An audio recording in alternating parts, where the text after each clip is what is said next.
지친 하루를 달래줄 어머니의 손맛 그대로. 올바른 재료와 정성 담은 손질. 홍시로 완성한 달콤한 감칠맛. 집에서도 편하게 택배로 받아보세요. 매콤하게 땡기는 감칠맛. 장간의 양념게장. 검색창에 장간의 양념게장을 검색해보세요. 제가 저번에도 한번 말씀을 드렸었지만 이번 경제위기는 글로벌 금융위기보다는 세고 IMF보다는 조금 낮을 것이다. 한국 입장에서. 근데 조금 더 IMF에 근접하고 있다 라고 말씀을 드렸는데 IMF급으로 터질 것 같습니다. 이번에 자꾸 제가 계엄 이야기를 안 할 수가 없는 게 이거 자꾸 정치적이라고 생각하지 마시고 계엄이라는 것 자체가요. 국가 신뢰도를 굉장히 떨어뜨릴 수밖에 없습니다. 근데 문제는 그 전부터 IMF에 준하는 위기가 계속 오고 있었죠. 그러니까 지금 대기업들 보면은 롯데케미컬이 여수 2공장도 가동 중단하고 나주 공장도 가동 중단하고 그러면서 국내 대기업 122곳 가운데 68%는 내년 투자 계약을 아직 수립하지도 못했다. 12월인데. 내년까지 길게 남은 것도 아니잖아요. 12월인데 내년 계획을 수립도 못했다는 소리는요. 지금 경제가 굉장히 예측 불가이고 손실이 많이 나고 있는데 어느 정도 손실이 더 날 것이냐. 이 부분도 예측하기 쉽지 않다는 소리다. 여기에 긴축 모드는 확산되고 있죠. 300인 이상 기업 61%가 현재 위기 대응 중이다. 300인 이상의 대기업들이 긴축 경영을 채택해가지고 위기를 대응하고 있는데 그렇다는군요. 기업에서는 위기 대응하고 있는데 부동산 전문가는 위기 아니고 침체래요. 그럼 위기예요? 아니에요? 위기죠. 경제 위기는 이미 왔어요. 빵 터진 게 아니라서 그렇지. 여기에 대기업 52곳은 지금 잠재적 부실 위기로 3분기 기준으로 영업이익으로 이자도 못 내는 이자 보상 배율 1 미만의 기업인데 보시면 어떤 곳들이 있다? 그냥 잡기업들이 아니라 LG 디스플레이, SK온, 하나솔루션, 호텔롯데, 롯데케미컬. 그 다음에 태영건설. 태영건설 아직 회복된 거 아닙니다. SK인천 석유화학, HA중공업 이런 것들도 마찬가지고. 여기에다가 3년 연속 이자 보상 배율이 1 미만을 기록한 LG 디스플레이, SK온, 롯데쇼핑 이런 대기업들이 어떻게 되겠냐. 지금 이자 보상 배율이 저렇게 됐다는 건 유동성 위기를 맞았다는 소리인데 막 롯데 망한다까지는 아니라고 말할 수 있겠지만 롯데케미컬만 떼고 보면은 거의 망해가는 수순이죠. 그래서 16개의 대기업 사장단이 모여가지고 9년 만에 성명을 올렸는데 지금 규제 강화하면 우리 죽는다 이런 선언이었죠. 저 규제를 해야 되냐 말아야 되냐 일단 둘째치고 메르스 사태 이후 30대 그룹을 대표하는 임원진이 한자리에 모인 것은 10년 만에 있던 일이다. 메르스 사태 때 있고 코로나 때도 안 모였다가 지금 모인 거예요. 더 안 좋다는 소리죠. 대기업들의 지금 상황이 이렇게 암울하다. 대기업만 그러냐? 일반 기업들 다 마찬가지죠. 지금 기업 대출 리스크는 이미 글로벌 금융위기 수준이었는데 이게 제가 기사를 잘못 붙였는데 4월 기사입니다. 근데 12월이 되니까 또 기업 대출이 늘어나고 있어요. 여기 대출이 줄긴 했지만 그래도 기업 대출은 계속 늘어나고 있다. 이것도 대출 관리를 해가면서 줄인 거고. 대출 규모는 IMF를 넘어섰죠. 그 다음에 취약기업 대출 이런 걸 보면은 글로벌 금융위기는 이미 넘어섰다. 진짜 슈퍼 침체가 올 사이클이 오고 있어요. 여기에 증시 어때요? 코스피 지수와 코스닥 지수가 올해 들어 월봉 기준 8개월 하락했다. 11개월 중에서 3개월 빼고 월간 기준 하락한 건데 12월에 상승할까요? 하락할까요? 월봉 기준으로.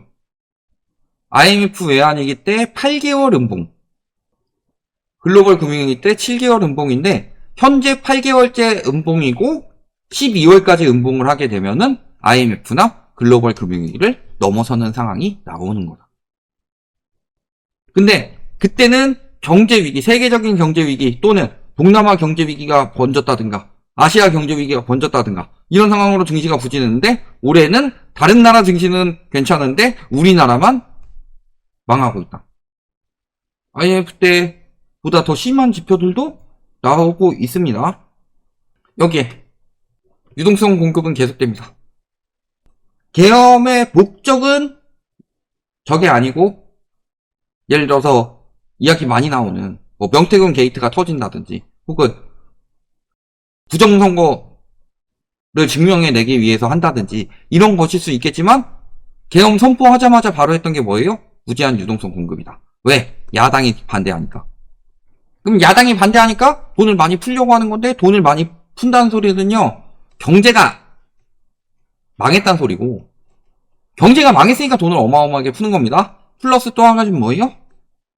화폐 가치 하락. 1,400원이 뉴 노멀이 된다는 이야기는요. 우리나라 화폐 가치가 그렇게 떨어질 것이라는 걸 이미 알 수밖에 없다는 소리죠. 그 다음에 뭐 이게 50조 증시 채권 펀드로 뒷수습 하는 거. 그 다음에 RP매매로 10.8조 계엄 터지자마자 10.8조를 공급한 거예요. 이게 누적 규모가 151조다. 그런 거고요. 151조 기사 찾아보면 아마 거의 다 제목 사라졌을 겁니다. 바뀌었을 거예요. 이번에 계엄군이 언론 쪽은 잘 안 건드렸죠. 왜 안 건드렸을까요? 대부분은 이미 말 잘 듣고 있으니까. 지금 계엄까지 터졌어요? 언론이 그걸 까느냐? 경제소방수 등판 하느니 경제소방수가 되어주고 있으면서 이야기를 하고 있다. 계엄 터지기 전에 한 총재도 불려갔었어요. 경제수장들 다 불려갔었다. 이전의 제목이 뭐였냐? 비상계엄의 혹독한 대가. RP매입만 총 누적 151조가 됐다. 요거였는데 이렇게 바꿔버린 거죠. 굉장히 부정적일 수밖에 없는 제목을 최대한 긍정적으로 바꿔준 거죠. 안 위험한 것처럼. 근데 유동성을 이렇게 풀고 있다는 게 뭔 소리냐 도대체. 그리고 어떻게든 유동성을 정부에서 계속 풀려고 하는 이유가 뭐겠냐. 이번 정부의 목적은 간단합니다. 전 계엄 터지기 전부터 계속 그 이야기 했어요. 다음 정부까지 떠넘기는 거. 자, 예를 들어서요. 둔촌주공 실거주 요건 3년 해줬죠. 그러면 올해부터 입주해요? 3년 뒤면은 2027년이죠. 다음 정권이에요.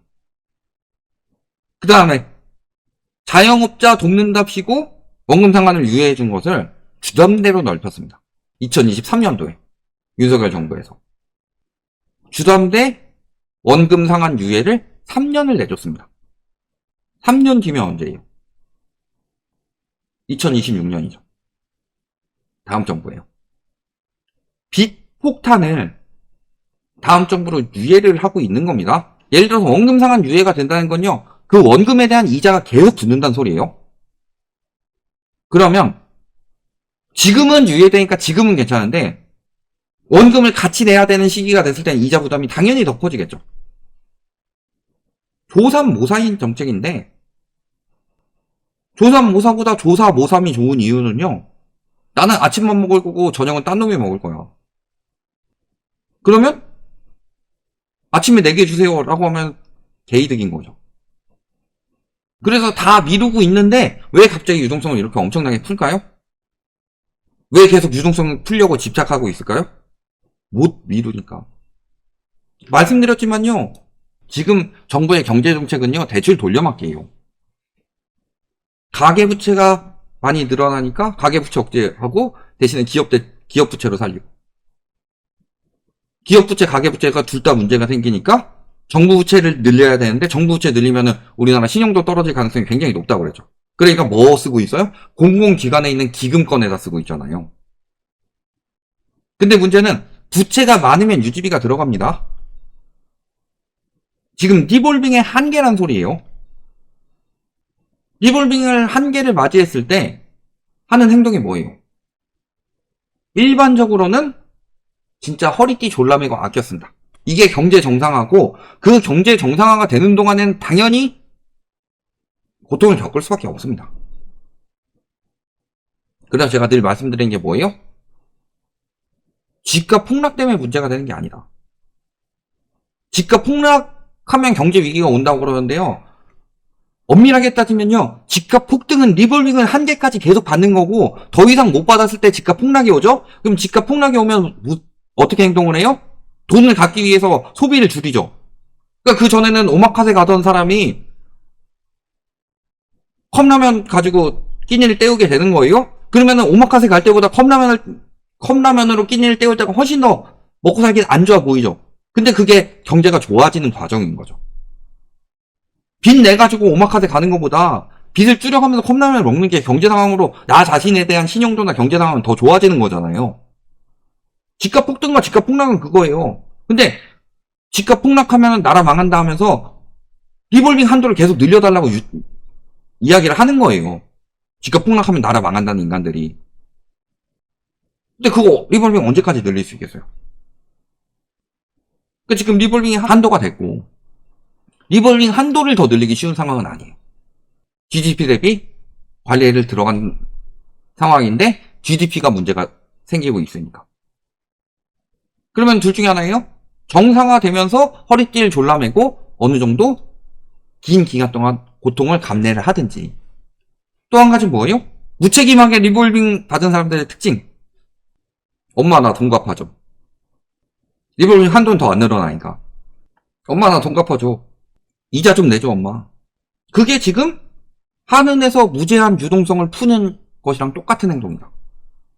근데 알죠? 내가 문제가 생겨서 엄마 보고 갚아달라고 그래요? 그러면 엄마도 안 좋아지죠. 이창경 총재가 하는 행동 보면 딱 엄마예요. 아유 너 그렇게 살면 안 돼 하고 맨날 정부에 대해 욕해. 그리고 그래서 무슨 행동이에요? 이렇게 하면 안 된다라고 하면서 금리 인하도 해줘. 저기 뭐 유동성도 풀어줘. 빚 다 갚기 전까지 내가 너 돈 안 빌려줄 거야 라고 해놓고서 너 사고 치면은 더 이상은 깽값 안 물어줄 거야. 근데 또 사고 치니까 또 깽값 물어줬어요. 그게 하는 마통해 준 거죠. 근데 그 엄마도 빚내서 밀려주는 거예요. 이 상황에서 제가 계속 경고를 드리고 있었죠.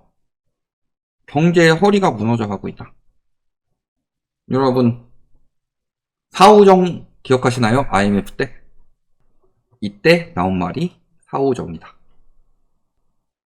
45세가 되면 정년이나 사오정. 대기업들도 희망퇴직을 받는 등 구조조정에 들어갔고 중소기업들도 쉽게 나가달라고 하면서 구조조정을 하고 있는데 지금이 사오정이죠. 40대 임금 일자리가 통계 집계 이후 최대폭 감소했다. 근데 2분기만 그런 게 아니라 1분기 때도 작년 내내도 40대 고용은 계속 빠졌어요. 지금도 보면은 일자리는 다 60대 이상에서 늘어나고 있죠. 대부분이. 여기에 기업체가 없어지거나 사업이 축소돼 소멸 일자리가 된 게 220만 개 가량 된다. 그러니까 지금도 사오정이 다시 돌아오고 있어요. 일자리 늘었다고 좋아할 때가 아니라 60대 이상만 파트타임만 늘어나고 진짜 정규직 이런 사람들이 떨어져 나가고 있다는 소리죠. 그렇다는 건요. 빚이 이렇게 많이 쌓인 상황에서 그 빚을 중점적으로 갚아야 되는 경제의 허리가 되는 세대들이 일자리를 잃고 비정규직이나 이런 쪽으로 밀려나고 있는 거다. 그거 언제까지 버틸 수 있겠어요? 완전 저금리로 해주고 원금 안 갚게 해줬을 때나 버틸 수 있겠지. 그때랑 똑같은 상황이 오고 있어요. 그래서 왜 경제 위기가 오면 자산시장 거품이 붕괴가 되느냐. 그리고 왜 지금 경제 위기냐. 이런 것들이 다 드러나는 거다. IMF 때랑 매우 흡사한 징조들이 계속 터지고 있다. 근데 여기에 또 한 가지. 정부는 계속 괜찮다, 안전하다 이야기를 하고 있습니다. IMF 터지기 전날에 김영삼 정부에서도 그랬었다. 여기까지 말씀드리겠습니다.